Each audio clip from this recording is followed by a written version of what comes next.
I'm kind of ashamed of saying this, but there was a time when I would like consider myself like an Apple guy or a Marvel guy. Like just during lockdown, I realized the problem with this. Like I always knew there was a problem, but there was like brand loyalty for me. Like, okay, so during lockdown, I had a PlayStation 4 and I want to get into the new gen consoles.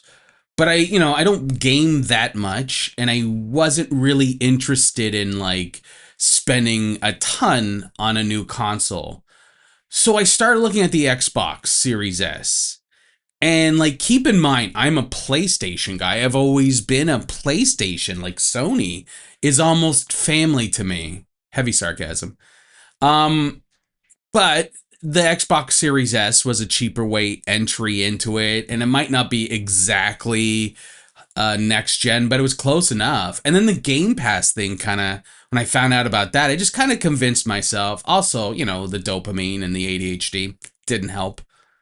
So I went out and I bought the Xbox Series S, but the whole time I was doing this, I'm like, I have anxiety. Like this, not about the purchase, but the fact that I sort of betraying PlayStation. Like, won't people know I'm a PlayStation guy? And what does that say about me? There was anxiety there. And that's when I started clocking these negative feelings. Like at that time I was like getting off social media quite a bit because I was clocking like anxiety and negative feelings, which I feel I shouldn't have when using a product. And the same thing with like this whole PlayStation Xbox thing is like I shouldn't have negative feelings deciding a product based off the brand name. Like it's Sony and Xbox. This is Microsoft, and so they're not great companies. Like they're gouging people all the time, but here I am professing my love to the other guy.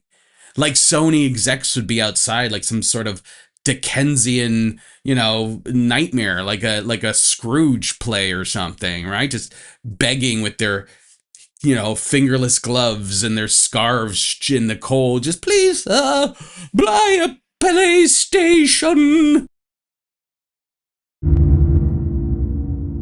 Doing the fun thing about doing this show is discovering how philosophy really works. Like realizing that you've had all these ideas and thoughts a long time ago, thinking it's your own, and then finding out that, smarter people already came up with it. That's the best part of this, is just like, oh, you're not alone. Like this whole PlayStation, this whole brand loyalty thing is not something isolated to me. And I realize it's not isolated to other people, but it's been clocked. It's been measured. So what I'm talking about in this episode is it's called sign value. Sign value and social capital. But we'll deal with sign value because sign value leads into social capital. I mean, it's kind of obvious. Sign value refers to the value that an object or a commodity holds beyond its practical utility, often related to its symbolic and cultural significance.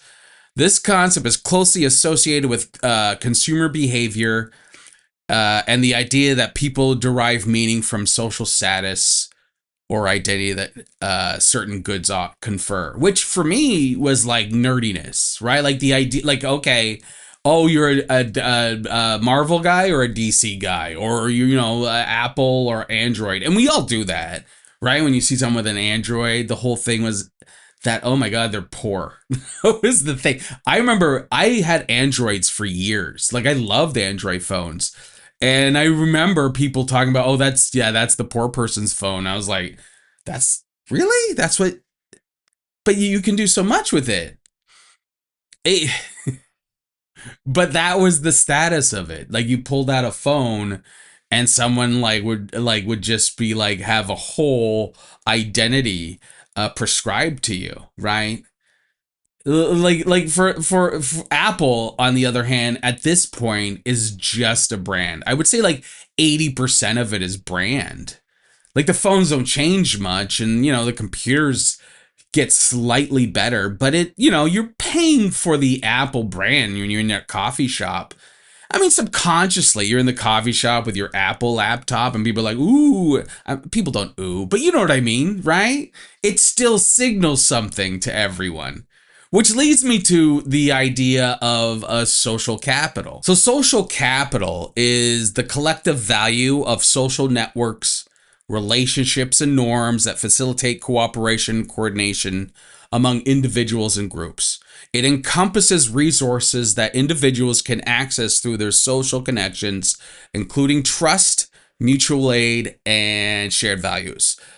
Social capital can enhance the functioning of communities and organizations, leading to improved outcomes in various areas such as economic development, public health, and education. It emphasizes the importance of social relationships, achieving personal and collective goals. So, like a good example of social capital right now is America's the dollar, right? The American dollar, and how because of America's history, America's able to have, loans and loan forgiveness because they've demonstrated a certain level of reliability.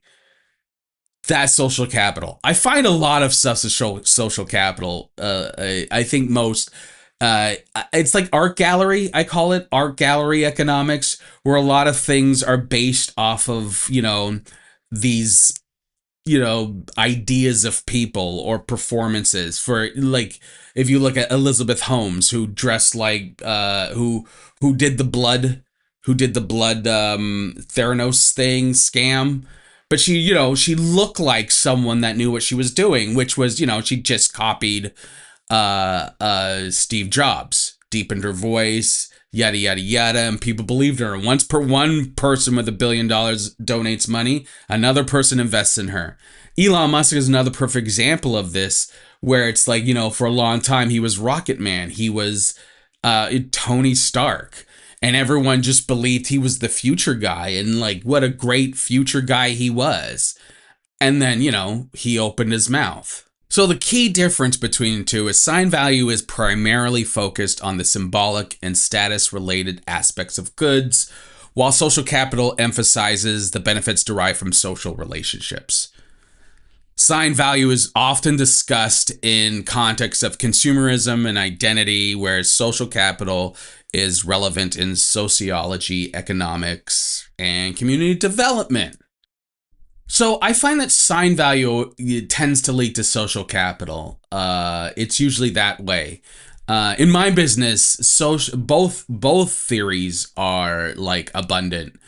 I mean, sign value is who you're next to and like what you show. And okay, for example, I was in the green room with two comedians, and I'm not trying to trash them, but they were talking about one of the comedians, let's say comedian one's comedy special they recorded. And the conversation was never about what the comedian did. It wasn't about the value of the jokes or the craft or anything. It was about doing it with Don't Tell Comedy, the brand, right? The sign value, what that meant for that comedian. And that was just considered great. Like, oh, you did Don't Tell Comedy? That's amazing. You're really going far. I've been guilty of that too. It's just I've always, I'm gonna say always. Lately, I've just been kind of like that. Kind of curdles my stomach. It's just because you're describing two different metrics. One is skill and talent, and the other one is politics, schmoozing. And I'm not saying those two can't cross. I'm not saying because you get this Don't Tell Comedy that the comic can't be good. I'm just saying the metric for both, for the Don't Tell Comedy, isn't necessarily both metrics. Does that make sense? Or am I using metrics too much? I don't know. You get it. You read Marx, and I've read Marx. But Marx has different theories of value. For example, his use value, which is like this phone I'm using has use value. The chair I'm sitting in has use value. It's, it has a direct use, a thing I need. He has exchange value, which is the value of commodities on the market that and their value compared to other commodities.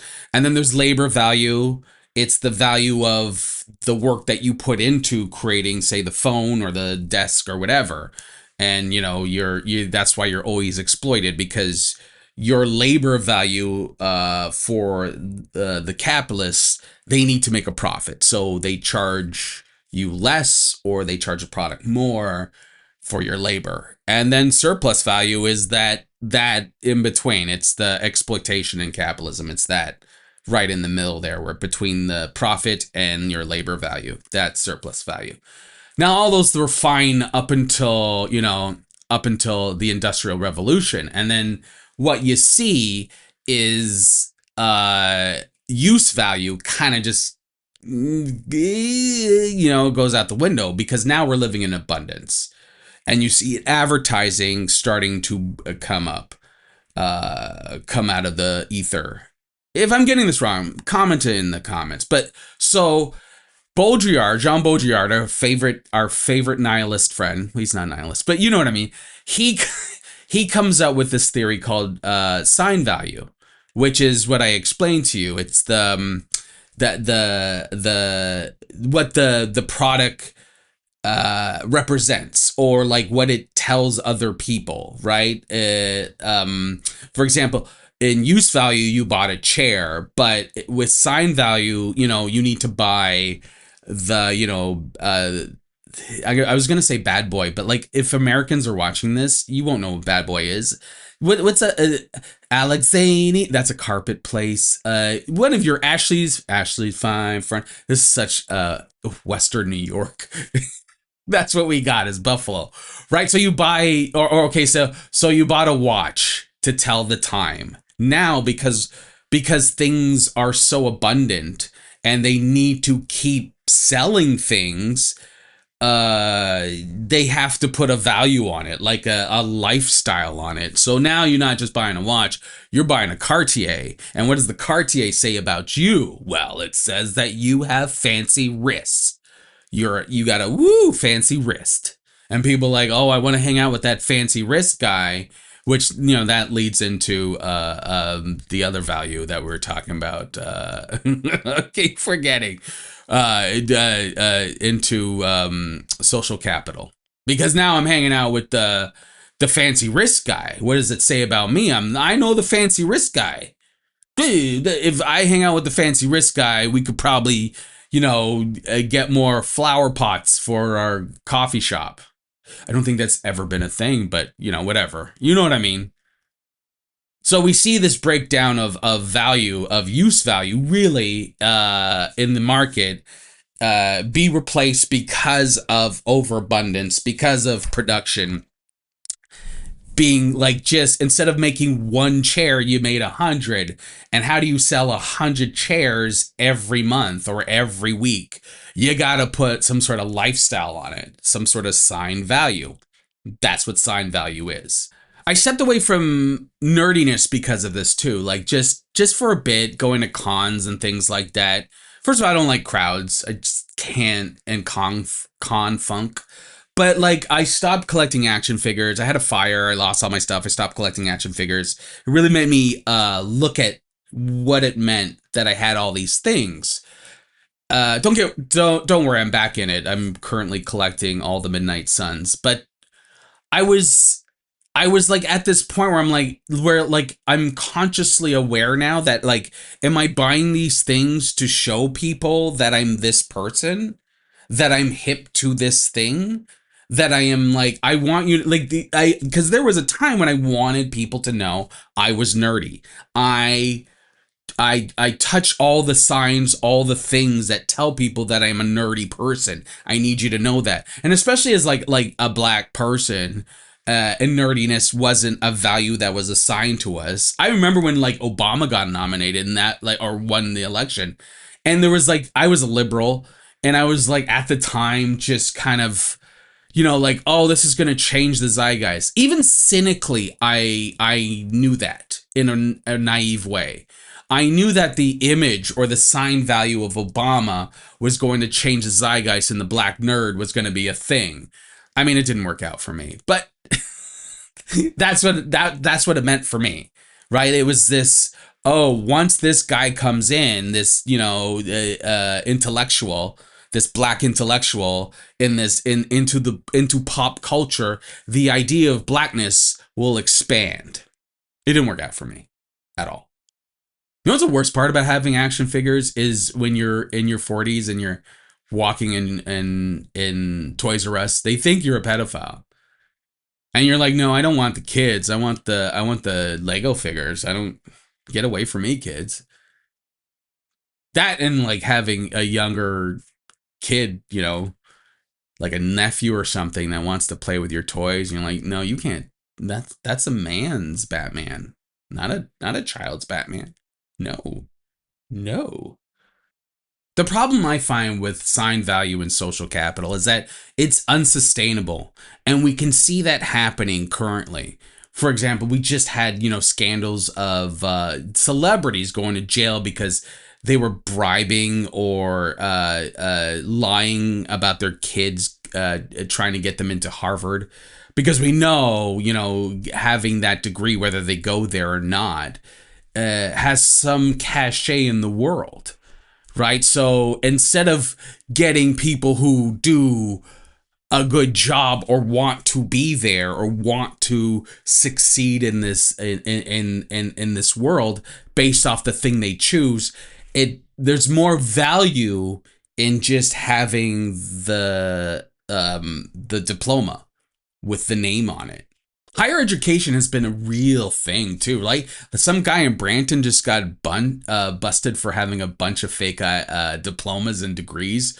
Degree mills are very popular, and a lot of people who you think are, a doctor or a lawyer or whatever, just have fake pieces of paper on a wall. Like, I remember this phenomenon as a child, right? My parents would buy me like the cheap off-brand shoes, and kids wouldn't hang out with me because they thought I was cheap. And I remember my parents. I have immigrant parents. I'm first generation Canadian, and my parents, I think when I was a kid, and especially the only boy, they wanted me to fit in, so they bought me like hockey stuff. But like for winter, but it was like a whole bunch of different, like I had Maple Leaf gloves. I had a Montreal Canadiens jacket, Oilers toque. Clearly I didn't know what was going on. My parents were like, oh, white kids love hockey. Put them in some hockey stuff. And then I got beat up from different factions of the schoolyard. This shit's gonna kill us. Sign value and social capital is going to kill us. It is just, it's like a house of cards.